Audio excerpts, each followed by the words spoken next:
In the early 1970s, following the Munich Olympics massacre, Israel launched a covert global manhunt to eliminate those responsible. This campaign, known as Operation Wrath of God, would quietly stretch across Europe and the Middle East until one mission collapsed in a small Norwegian town. By 1973, Israeli intelligence believed that Hassan Salame, a senior Black September operative and one of the architects behind Munich, was moving freely across Europe under deep cover. Salame was no ordinary target. He was charismatic, well-connected, and protected by layers of deception. Previous attempts to locate him had failed, and Mossad leadership was under intense pressure to produce results. When intelligence surfaced that Salame had been spotted in Lillehammer, Norway, the decision was made quickly. A hit team was assembled and dispatched with limited time for verification. Lilyhammer was an unlikely stage for an international assassination. A quiet winter town known for skiing and calm streets, it had none of the chaos Mossad operatives usually relied on to disappear after a hit. Surveillance teams arrived separately, posing as tourists and students.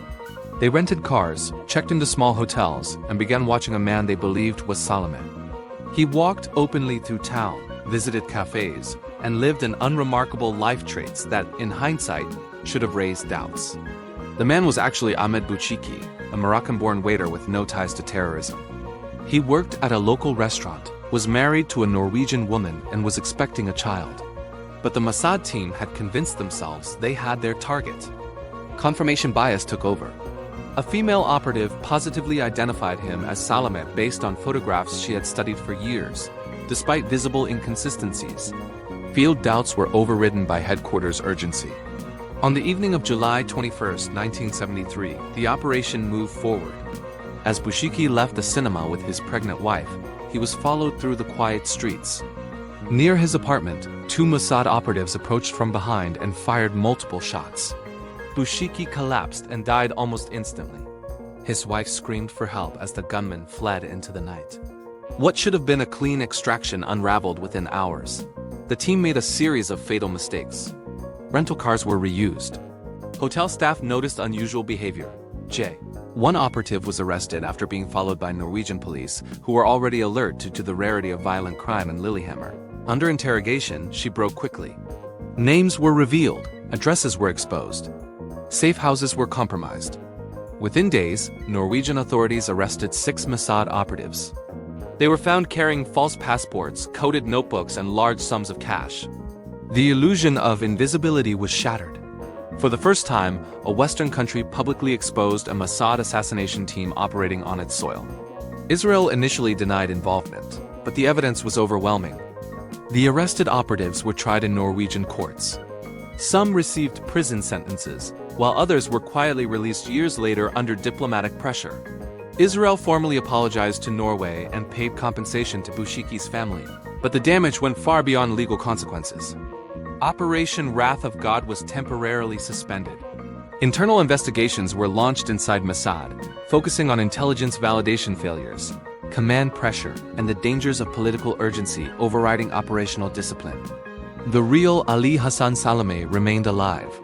Ironically, the man Mossad thought they had eliminated would be killed years later in Beirut in 1979 by a car bomb, after a far more patient and meticulously verified operation.